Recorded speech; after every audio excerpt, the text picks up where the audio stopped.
that was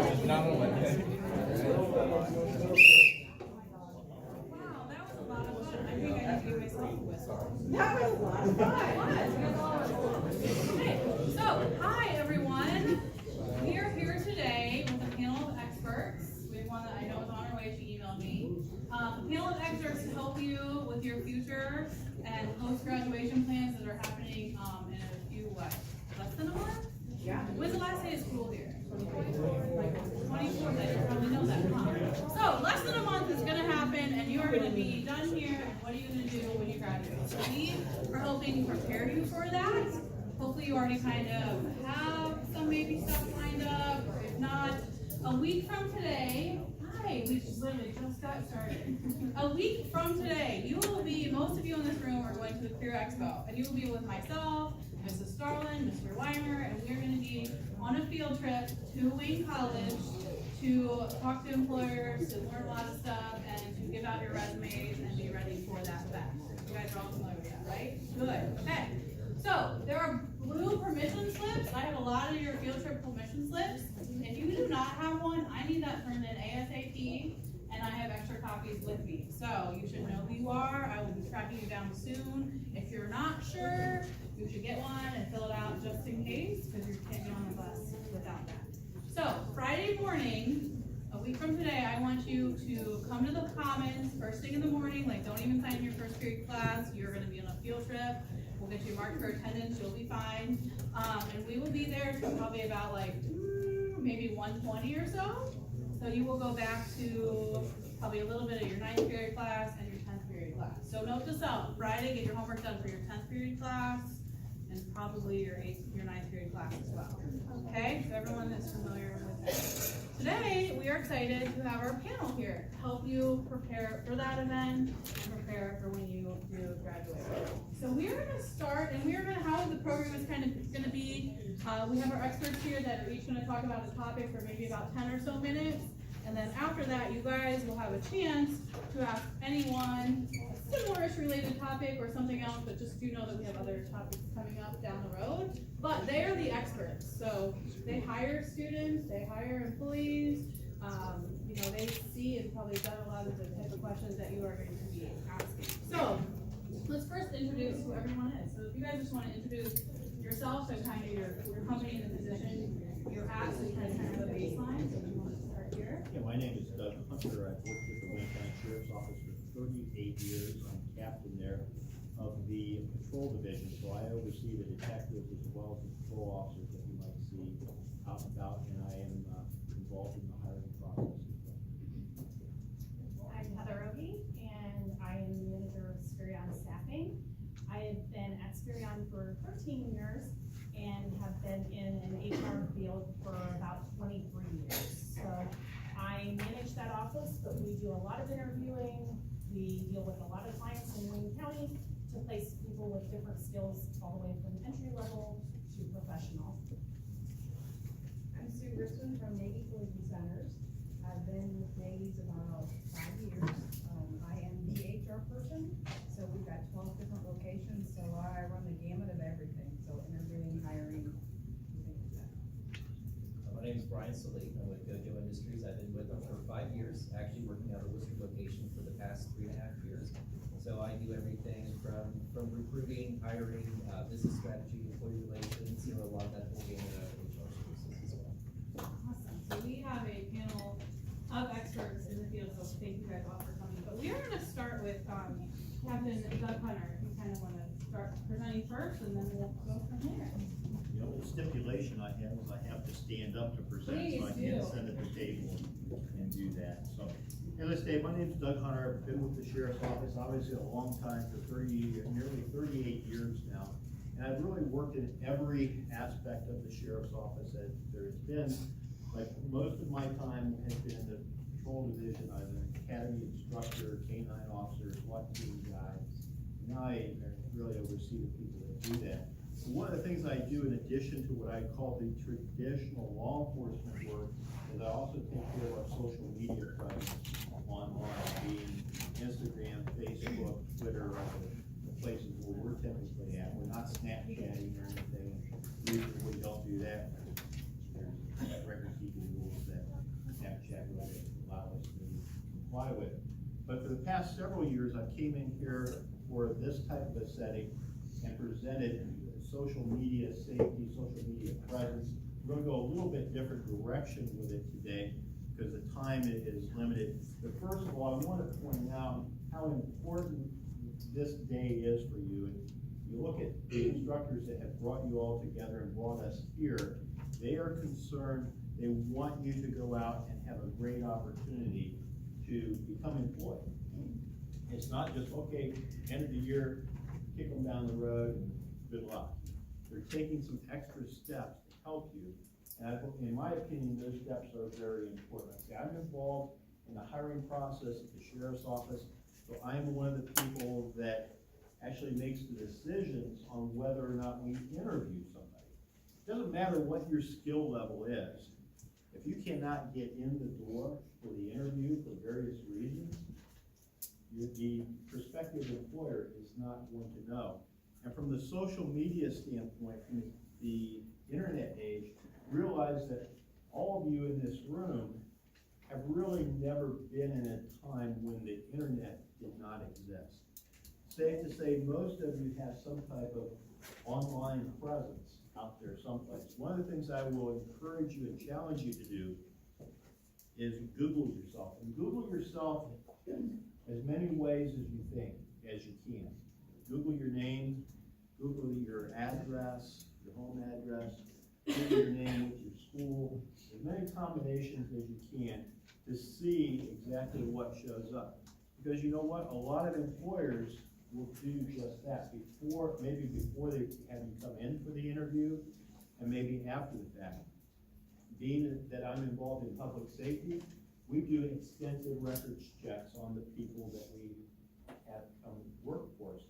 We're spending the public's money, we are looking for the public's trust, so we want to make sure that the people that we are spending taxpayers' money on are good folks and do not have any surprises out there. So go out and Google yourself, look for what we call the digital footprint. How far out there are you?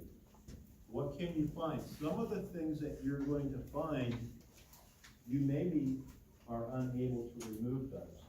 On the other side of the coin, some of them you do have some control of. And look at those postings. If you've got Instagram postings, Twitter postings, Facebook, any of this stuff, if you have postings that you kind of step back and say, boy, if I didn't know me, what does this posting say about me? Take those postings away. Because I'm telling you, employers take the time to look at it. Not all of them, but some of them will. Certainly we do. And those types of things can prohibit you from even getting the interview. So all the training you've done up till now, if you do not get the interview for the job that you're interested in, it really is not going to matter. When we're talking about looking at your digital footprint, Google your email address. Make sure your email address is something that is logical. Having an email address that says SammyStud69@gmail.com probably isn't what a would-be employer wants to see. But there's a lot of people that will have that. And I have had the opportunity over the years of doing these background checks. And like I say, a lot of times we do our background checks before the interview. When we do that, we don't have the interview. Digital footprint is out there. When I talk to high school students, I oftentimes spend a lot of time talking about this whole sexting, the crime side of it. I'm not going to spend so much time on that today because we're coming at this in a little different direction. But realize when you put electronic media out there, it's out there, and oftentimes there's really no way to get it back.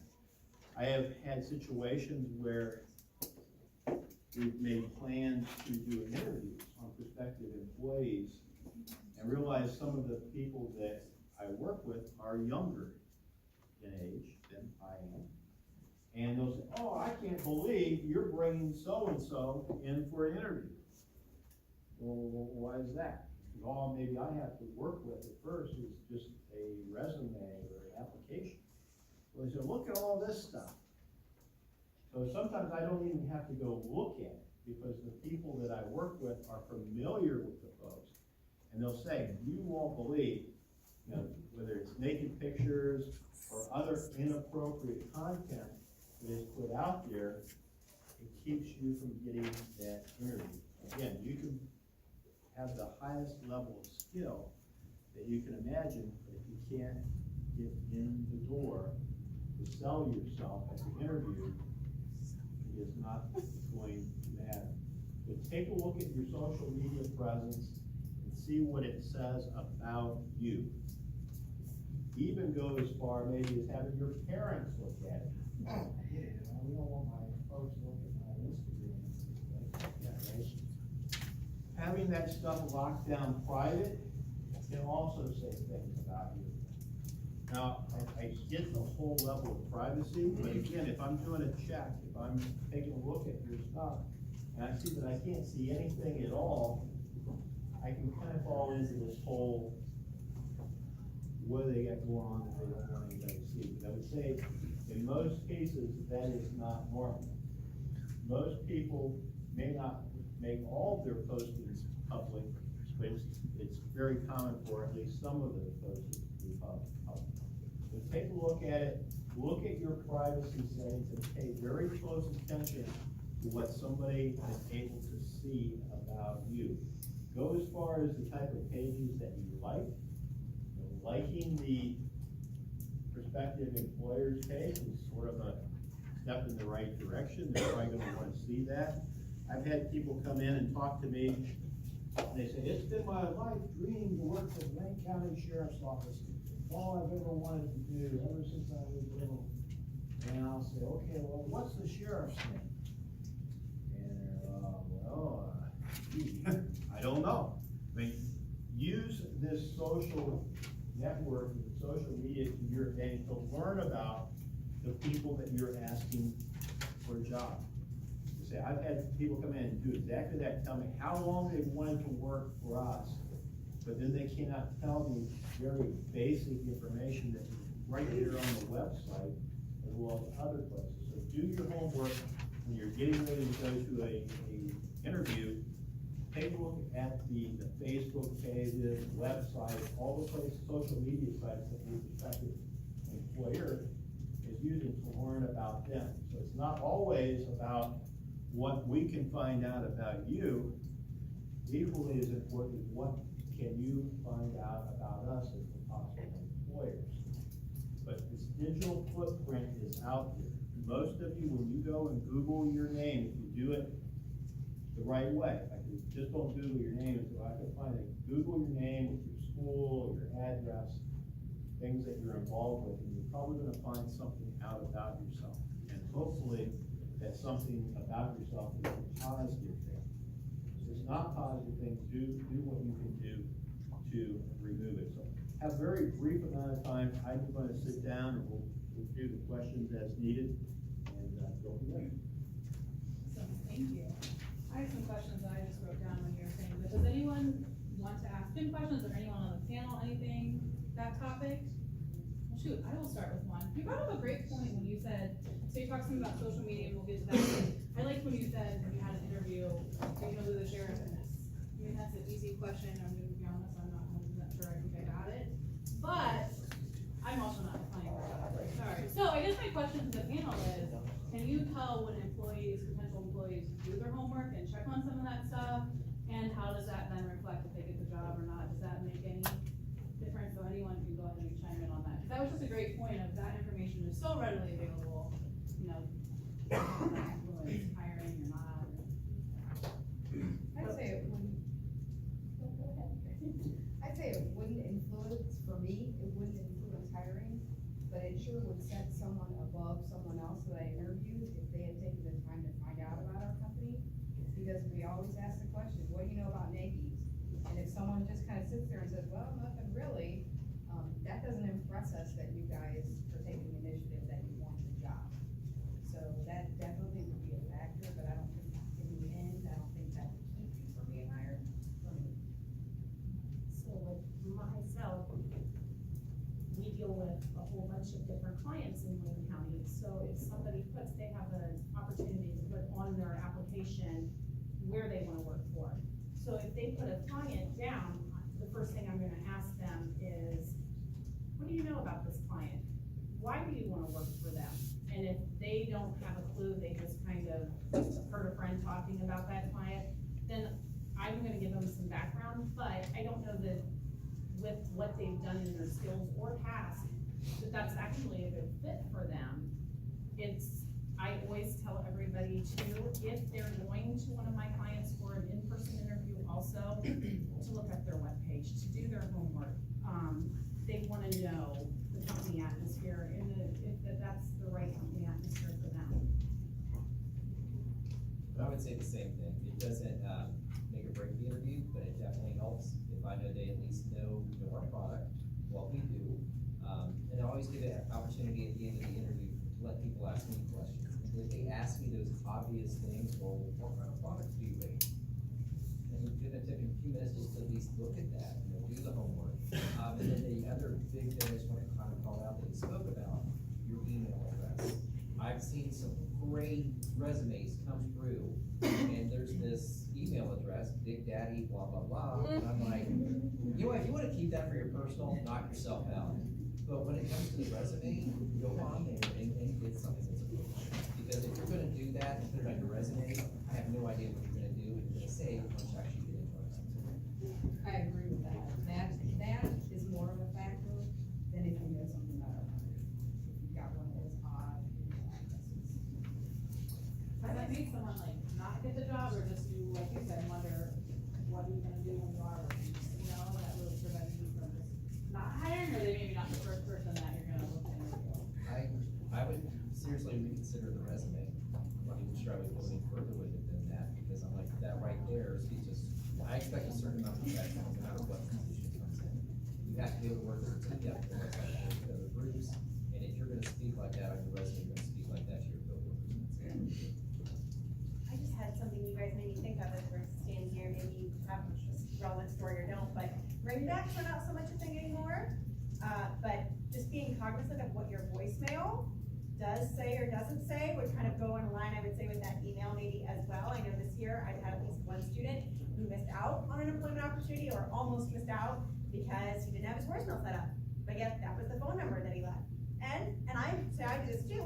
I a lot of times don't answer calls from numbers I don't know. But then if that doesn't give the employer an opportunity to leave you a voicemail, then they're not gonna hunt and chase you down. So if they call and you don't return their call, you might miss out. So think about those things, I think, too, in terms of how that looks about your overall kind of professionalism. And I think I totally agree with that, because probably 50% of the people I call their voicemail has not been set up. So definitely, one thing you take away, make sure you set up your voicemail. Just to piggyback off of that too, and I would say it's probably 50% of the people don't have them set up or it's full. Yeah. But for me to be on the phone calling candidates, and then I get a call back in that goes to our main number, and then they transfer to me, and someone gets on the phone and says, I just got a missed call from you, that doesn't look good either. So it's like, listen to the voicemail. If you get a call, check in what that call is. It sounds to me it takes a small time to get a new email address. That does not take very long to do. I do this with kids all the time. What's your phone number? We're gonna call right now, see if it's set up or not. If it is set up, great. What's your voice? What does it say? And then opportunity. That all takes what, like 5 to 10 minutes to help you have a better chance to get your job that way. I think you were gonna say something. Yeah, Too. I mean, that doesn't take long to And do the those easy things. takeaway from what we're talking about here, realize this, the job that you really want to get is competitive. There are employers out there that are paying the minimum wage, they'll basically take anything. But the job that you want to get is competitive, and you have to be better, look better than the next candidate. If we bring 5 people in today to interview, and we're gonna only hire one, the one that is the most impressive on that particular day, may not end up being the actual best employee, but we've gotta make a decision based off of probably about 10 minutes of interview.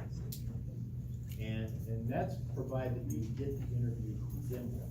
If the job you want is competitive, and you have to align everything up to where you can win the competition on that particular day. So anything that's out there that puts a little question on you is taking points away. You think about it, if we're gonna run a 50-yard dash, and maybe you're not the fastest runner, you would like to be maybe placed at the 40-yard line before we start running, rather than placed at the 60-yard line. So stack everything up in your favor, where you first of all get the interview, and then once you get there, that you can answer the questions in a logical way. Kind of maybe an odd question, but thinking about social media in particular, and maybe positively interacting with the organization that you're considering employment for. You know, I'm sure just because you guys have a very active social media presence, has that ever come into play where you just, you know, people who are always liking things that you share, or they're sharing it in a positive manner, also the people who are always on social media, and I'm sure we all know people, do they comment on everything, but it's always a negative, or a criticism, or a whatnot? Have any of you kind of ever had that play into, again, when you're looking to hire someone, or maybe someone who already works for you, and how they're interacting then with your organization off the clock, but still, you know, they're part of your organization? From our standpoint, realize that we are invested here. And if I have you scheduled for an interview next Tuesday, and all of a sudden you go in there and you start liking everything that I have to say, I kind of think, and I've never seen that happen ever before, I kind of figured that out, you know, and just, what I'm interested in, be who you are. If you're a troublemaker and you know you're a troublemaker, don't try to snow me on it, because, you know, I'm gonna figure it out. I might figure it out before you come in, I might figure it out during the interview, I might figure it out after you're working for me, but I'll figure it out. Be who you are. Don't lie. I mean, lying on during any portion of this process is like the kiss of death. You try to mislead people, but yeah, interacting. The person that says, I've always wanted to do this, but yet they've not interacted with the page at all until, I mean, I'd rather them not interacting, all of a sudden, it's the day before the interview, make less comment, good job. Anybody else in the panel have any comments about interacting, being on social media? I know, trying to think, you know, here at school, we don't have a particular policy about staff can or can't say where they work, or can or can't post about things. But I know my own personal social media, I will post things about school, but I'm always very careful about, you know, the message that it's saying. Is it humorous? Is it lighthearted? Is it, you know, it's never direct about a particular student, etc.? Do you guys have any advice that way, or do you say, nope, no social media for our company, or no, we like it if you share and you're proud of what you're doing when you're working for us as long as it's positive? I would say one thing just to kind of be careful of is, especially like with Facebook, is personally, I usually do not Facebook friend anybody that I work with. One, it's never a good idea, and usually when I have to deal with employee relations a lot, so people have already got the job, and I hear about some kind of drama going on. And then you don't have to deal with somebody, well, I never said that. I didn't do anything like that. Next thing I know, 5 people are bringing me, well, here's what they said it on Facebook, and they mentioned somebody's name, or they get kind of pulled into the drama. So that's also something that you need to be careful about. The other thing is, a lot of companies, you have to sign confidentiality agreements. So if you're standing in our warehouse and you get a little selfie, you post it, suddenly you got our ingredients to, you know, one of our soaps or something on there. You can't do that. You just violate our confidentiality agreement. So those kind of things you need to be very careful about.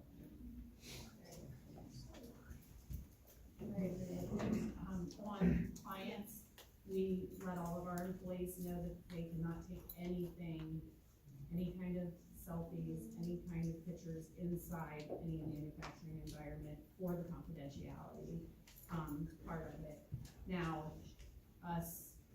we're in, definitely, we just got a GoPro sent to our office to keep putting more out in the social media, so, you know, we do like it personally for our company, as long as it's positive, of course, but we address any of the negative also, but, internal, where you have a product that could give away ingredients or any other thing that would be a confidentiality, you would not want to post there. And I have one client that actually has a company that goes out on the web and makes sure that they're named, if it is out there, if it is one of their employees, what's being said, and they have a paper that is signed when they start at that company, that if there is anything, good or bad, out there on the web from them, they will be reprimanded.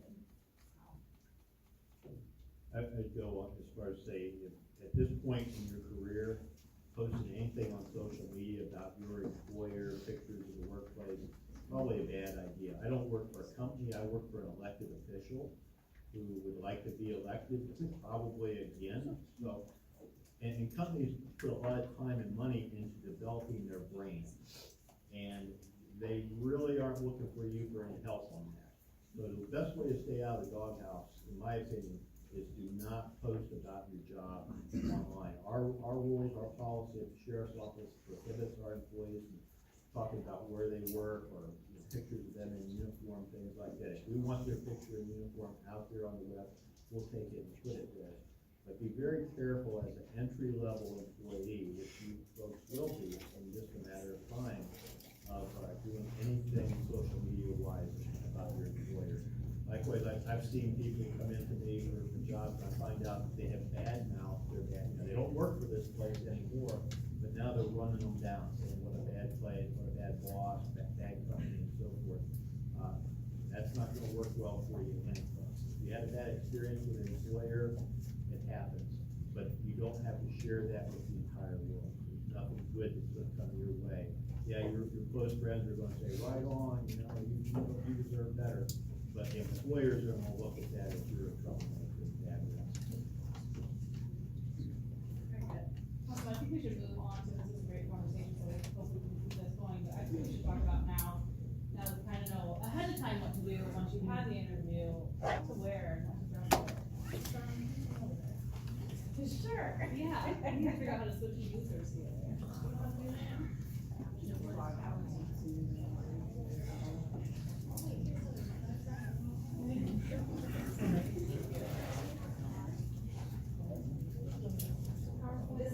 This is, I think, you're unplanned, but if you want to take advantage of this opportunity to like stand up and stretch for like a minute here, this would be your moment. We did not work in any breaks in the schedule, so you guys are gonna be here for a while, so while they're getting squared away, we're just gonna be here and people down.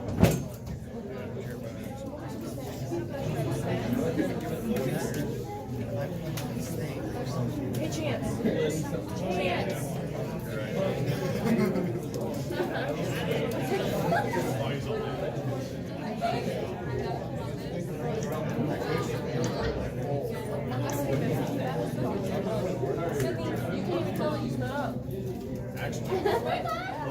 I might still wear it. Alright, so that was your wiggle time. Please go ahead and refocus, phones away, eyes back forwards, get resettled, and we'll turn it over. Okay, so we're gonna talk a little bit about how you dress for the position you want. So, and we are gonna come up with a couple things, and I'm excited because they've already been mentioned. So first impressions, why do they matter? Did you know that it takes only 7 to 10 seconds for someone to get your first impression? So that's barely you walking in the door and saying hi.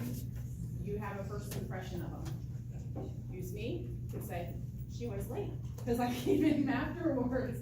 So, but you wanna make sure that from the time you step out of your car, that you are making a first impression. Because the person at the front door, the receptionist, a lot of times, we're going to ask, or the employer is going to ask, how did they seem when they came in? Were they nice to speak with? Were they polite? Did they have manners? It's definitely, you wanna make sure from the time you step out of your car to walk in that you are making your first impression. So, we're just gonna do a little bit of this because Sue is going to go over probably some of this in interview basics. But what I want to point out is the 33% at the top it says, out of 2,000 bosses surveyed, 33% claimed they knew within the first 90 seconds if they were going to hire you. 90 seconds. I can't even decide what I want in my meal in 90 seconds when I'm at a restaurant. So, if you look around there, there's different reasons, but we're gonna concentrate on the bottom. 55% of that says the way you dress, act, and walk through the door. So how you present yourself. 70% of employers claim that they don't wanna hire somebody who's fashionable and trendy and up on style in that, where 65% of bosses say clothes can be the deciding factor if you have similar candidates. So if the one's coming in a little bit more professionally dressed in that, then the other one that comes in sweats, then they're gonna go ahead and hire the one that came in that looked the part.